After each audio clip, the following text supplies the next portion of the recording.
Welcome to MG9 news. విద్యార్థులు క్రమశిక్షణ కలిగి ఉపాధ్యాయుల పట్ల గౌరవంగా ఉండాలంటే విద్యార్థుల తల్లిదండ్రుల ప్రోత్సాహం కూడా ఉండాలి. ఎమ్మిగనూరు DSP కష్టపడి ఇష్టంతో చదవండి, మీ భవిష్యత్తును మీరే చక్కదిద్దుకోండి. గోనెగండ్ల CI. కర్నూలు జిల్లా గోనెగండ్లలోని జిల్లా పరిషత్ హై స్కూల్ నందు ఎమ్మిగనూరు DSP ఎం ఉపేంద్ర కుమార్ బాలబాలికలతో మాట్లాడుతూ విద్యార్థి దశ నుండి ఎలా చదవాలి, నడవడిక ఎలా ఉండాలి, దేనికి దూరం ఉండాలో, నేరాలు అంటే ఏమిటో, వాటికి దూరంగా ఎలా ఉండాలి అనే అవగాహన కార్యక్రమంలో పాల్గొని ఎన్నో విషయాలు చెప్పారు. తల్లిదండ్రులు కలిసి ఉపాధ్యాయులతో మంచిగా మెలగాలని, క్రమశిక్షణ అలవర్చుకోవాలని, ఈ పోటీ ప్రపంచంలో నెగ్గాలంటే కష్టపడి ఇష్టంతో చదివి సాధించాలనే ఆలోచన, సానుకూల దృక్పథం, భవిష్యత్తు ప్రణాళిక ఉండి ఈ సమాజంలో మీరు మంచి గుర్తింపు తెచ్చుకునేలా ఉండాలని చెప్పారు. సమాజంలో జరుగుతున్న చెడు క్రియల పట్ల, చెడ్ల అలవాట్లపై వైపు దృష్టిని మరణించకుండా పాఠశాలలో తోటి విద్యార్థినులను అక్క చెల్లెళ్లతో సమానంగా, ఉపాధ్యాయులను తల్లిదండ్రులతో సమానంగా చూడాలన్నారు. అదేవిధంగా ఇంటి దగ్గర తల్లిదండ్రులకు పిల్లలు పనుల్లో సహాయంగా ఉంటూ మంచిగా చదువుకుంటూ సమాజంలో జరిగే మార్పులు, విధానాలు గమనించి ఆ విధంగా నడుచుకోవాలని చెప్పారు. ఈ అవగాహన కార్యక్రమంలో ఇన్స్పెక్టర్ గోనెగండ్ల ఏ గంగాధర్, ప్రిన్సిపల్ నాగభూషణం, ఉపాధ్యాయులు, పోలీస్ సిబ్బంది పాల్గొని కార్యక్రమం విజయవంతం అయ్యేలా చేశారు. MG9 న్యూస్తో విలేకరి గౌస్.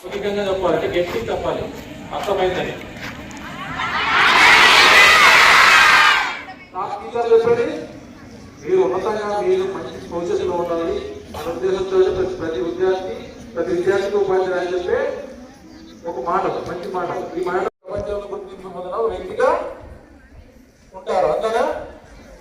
ఓకే. ఇంకా సంపాదన అంటే గట్టి చెప్పాలి, అర్థమైందని.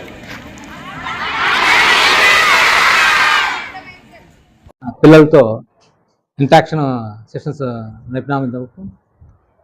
పిల్లలు ఎలా తల్లిదండ్రుల పట్ల, గురువుల పట్ల బాధ్యతాయుతంగా ఉండాలా, తన పని తాను చేసుకొని పిల్లల్లో ఆత్మస్థైర్యం ఎక్కడి నుంచి వస్తుంది?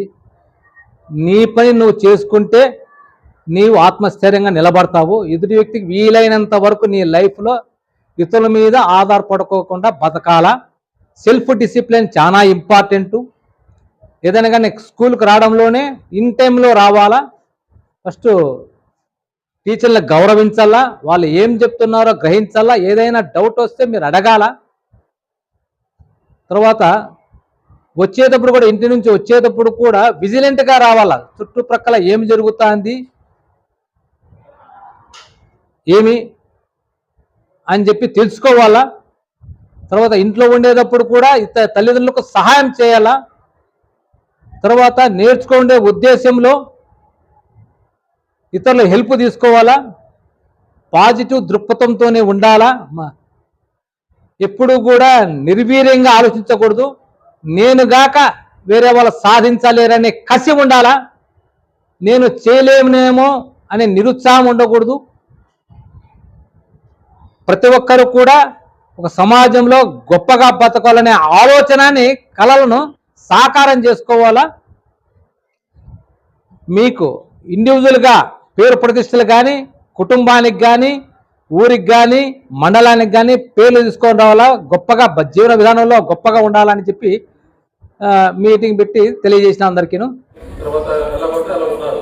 నీట్గా నీట్గా రావాలి. తర్వాత టయానికి రావాలి. ఈ విధంగా ఉండాలి. ప్లస్ తోటి విద్యార్థులతో మర్యాదగా ప్రవర్తించాలి. అమ్మాయిలు ఉన్నారు, అమ్మాయిలతో మంచిగా ప్రవర్తించాలి. డ్యూటీ చేయడం కానీ, హేళన చేయడం కానీ, ప్లస్ ఇంకో విధంగా చేయడం కానీ, ఇలాంటివి గట్టిగా ఎంతమంది గుర్తుంది నేను చెప్పే మాటలు? Very good. Thank you. అవకాశం ఇచ్చిన ప్రధానోపాధ్యాయులు, పిల్లలైనా కూడా 11 ఏళ్ల పిల్లని కూడా నేను రిమైండ్ పంపిన సందర్భాలు ఉన్నాయి.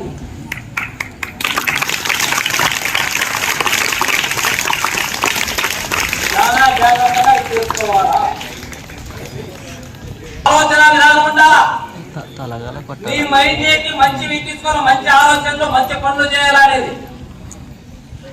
రాగులేసి రాగి పిండే వస్తుంది, జొన్న పిండి రాదు. బియ్యం ఆరేస్తే బియ్య పిండే వస్తుంది, ఇంకోటి శనగ పిండి రాదు. అట్లా మీకు ఆలోచన విధానం ఇంజెక్ట్ అయినప్పుడు మంచి ఆలోచనతోనే ఇంజెక్ట్ అయితే నీకు మంచి ఆలోచనలే మంచి చేద్దామని ఆలోచన. ఎదురు వ్యక్తి పట్ల స్నేహపూర్వకంగా ఉండండి. ఓకేనా? Thank you. మరి ఆయన ఎంత ఇంజనీర్ నుంచి వచ్చినాడు చూడండి.